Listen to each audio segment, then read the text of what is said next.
Yo, what's good? It's DJ Thorough, aka Thorough Zano, the bridge to the streets. Right now, you're watching the hottest in the streets, right here on thisis50.com. I got two special guests in the building. Actually, three. I got Little Thorough. Say Little Thorough. That's Little Thorough. Hi. And I have the lovely Alexis, Ayaana. And I have the #1 producer in the world. Hey, yeah, boy. Drumma Boy. Yo, what's good? Nothing much, just out here in New York getting some business done for my Project 21, you know, making some moves, networking at, you know, different blogs and major stuff. We did Apple Music yesterday, so that was really cool. So, nice. Yeah, just out here promoting. All right, first question I want to ask. There are tons of artists in the world, millions of artists. How did you get on the radar of Drumma Boy? I'm signed with GME, it's my independent label that I'm with, and the owner, Wes, he already knew Drum prior to, well, I guess for years prior to that. Yeah, so it was just, I guess, a favor at first, and then we just linked up and, you know, just made a whole project together, so, yeah. Okay, prior to linking up with him, what was the struggle like trying to get on the radar of anybody? Because it's not easy.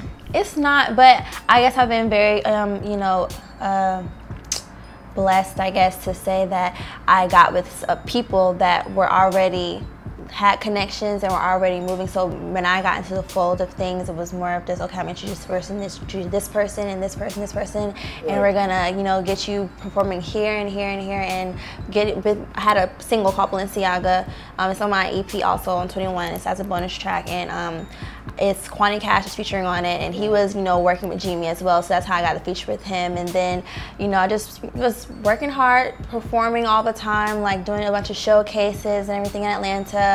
And, it got on radio in 2015, so it's been pretty, I guess my story has been a little bit more faster than some other people's stories, and I'm grateful for that. So that's cool. Yeah. You have the perfect nickname. I don't know if I'm. What's my nickname? Lexi? No. Oh. It's like the soul pop princess or something. Isn't Oh, it? the urban pop princess. Yeah, excuse me, the urban pop princess, because you're definitely dressed like a little princess here. Yes. That's the perfect. It's nice springy clothing today. Where'd you get that? Who gave you that? My name, I do, for as far as the genre music I say I'm in, the space I'm in is urban pop. I wouldn't say it's just urban R&B or just pop. It's a mixture, I guess, of both. So I just call it urban pop. Right. And I am the princess because are. I may be the only one in the genre. Right. So who knows? Yeah, you came in here, I seen like little birds flying around you and everything you both are doing. Beautiful, beautiful. So you're from ATL, correct? Yes. Woo, ATL shouty. But anyway, no, I'm not a shouted though. Excuse me. ATL princess. So growing up in ATL, how old are you? 22, correct? Yes, yeah. 22. So growing up in ATL, who were some of your musical influences? What made you want to get into the industry? As far as musical influences, it's not really necessarily people from Atlanta that are my musical influences. It's really like Rihanna or like Aaliyah. Like I wouldn't consider my sound is straight up like Atlanta type of sound, but it has influences as far as like beats wise and stuff. You know, Drumma Boy, he's, you know, in Atlanta line. He has a lot of hard beats. I would say that am I my first girl artist really? Like it's a few but it's like I would say this is like my first executive produced female project. You know what I'm saying? Well, he kind of meant to like my needs as far as like the type of sound that I'm looking for, where it's not just straight up Atlanta, like just hard like that, but it has hard beats and stuff like that. As far as we have a song called Get It Right, or even Easy Does It, or Raw, really like it'll be a smooth sound, but it'll have like that bass which is that Atlanta type of thing. Right. So I would say that's where the Atlanta influence comes in. Okay, speaking of ATL and Atlanta and the sound, you have a song with Quavo. Yes. I mean, you're not only talented, but you're superly connected. How did that happen? Because he's like one of the biggest artists right now that's out. Yeah. Well, I'm working with 2 Official, you know, Drum, I already knew him and everything like that, so it kind of 2 Officials with QC. Well, QC, yeah, Quality Control, which is the label that is that Quavo's with. So I just got with them. I had made the song back in May, but as far as Quavo getting on it, he got on it in December. So what, he just called you up and said, hey, I want to get on that? Or you well, the connections with two connection. official. Okay, yeah, like you know, yes, I get it. A call here, call there. You know, Yeah, pull some strings. cool. You know, he came through. So it was a cool experience. And everything. We should be shooting the video pretty soon. Right. So yeah, that'll be really cool. And what's the name of the song to everyone? It's called Bad Enough. Bad Enough. Yeah. Are you bad enough? I'm bad. I'm bad. I'm bad. So Drumma Boy, it goes without saying, you're one of the, in my opinion, you're one of the top 5 producers as far as when we want to categorize things into trap or southern based producers or whatever. I would say you're in my top 5 anyway. In my top 5. You must have seen a lot of artists come to you all the time. They want you to produce for them or maybe sign them or take them under the wing. What did you see in her that made you want to get involved with her? It was really just it's really just the versatility. Like where I come from, like when I work with artists, I always like to work with something I can actually believe in. Right. So it's not really about the money, and it's more so about like the spirit, the energy, able to listen, and then able to deliver. So if I can tell you this, if I can say, hey, try something like this, bam, and then you can, okay, she just knocking it out, piece of cake, up, piece of cake, like, okay. You know what I mean? She's well-rounded and versatile to whether we do a song up-tempo, slow, mid, ballad, this key, she's knocking it out. So that part was dope, and being able to knock out the project quickly where it didn't take too much time out of everything else that's going on. You know what I mean? Right. So it was just a chemistry. Okay.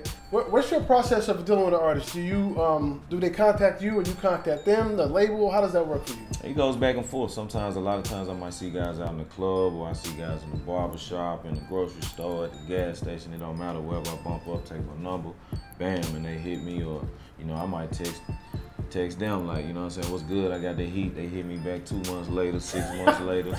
Like, yo, I want this, you know what I'm saying? Right. That sounds about right. I thought it was just me. Yeah, but it's all on the right time. Like, you can't never rush. Like, I knew Tip for 10 years before I was actually on Paper Trail. And I did 200% of the Paper Trail as far as publishing-wise. Like, I did 4 tracks.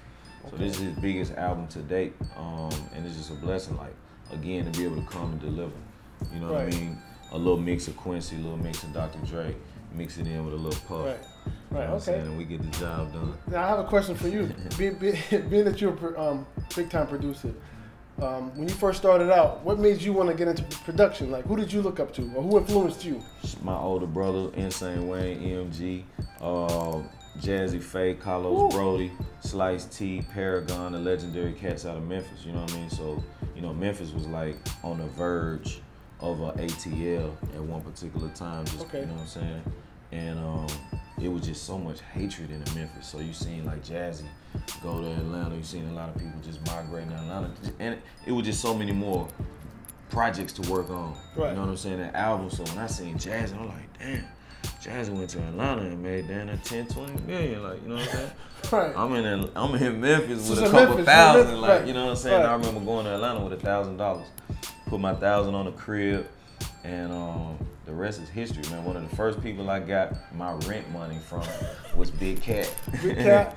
Gucci Mane, you know what I'm saying? So I remember Big Cat cut me a check for $4,500, paid my rent up some more, started working on some projects, those albums started coming out, and then, those publishing is the game. That's really like how you change your life, and I understood the difference in being on somebody's album as opposed to having a single. What is the project called? 21. All right, explain that. Spelled 21, not the number 21. Right. Yeah. So what's the meaning behind that?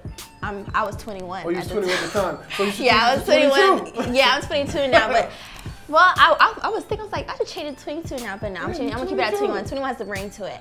But yeah, it was just, guess the time and space, that I was in my life and everything like that. It's just, elevation, and 21 is a major year for plenty of people, and I feel like people can relate to that age and that bracket like that. So, and I was 21, so what better name to call it than that? I thought I had a ring to it. So. Right. So any audience member that's watching, where can they check your videos out or any information? My videos are on YouTube. You can get my videos on YouTube. Well, look at my videos on YouTube. I have a video for Get It Right. I have a video for All My Love, and I have a video for Balenciaga as well. My music is on pretty much any platform you can think of. It's on iTunes, it's Apple Music, you know, Spotify, Spinrilla, Google Play, Audiomack, like it's on everything. So Tidal. So yeah, so you can just search my name, Alexis Ayaana, spelled ALEXISAYANA, as well as, you know, my Instagram and Twitter is Alexis Ayaana. Right. So yeah. All right.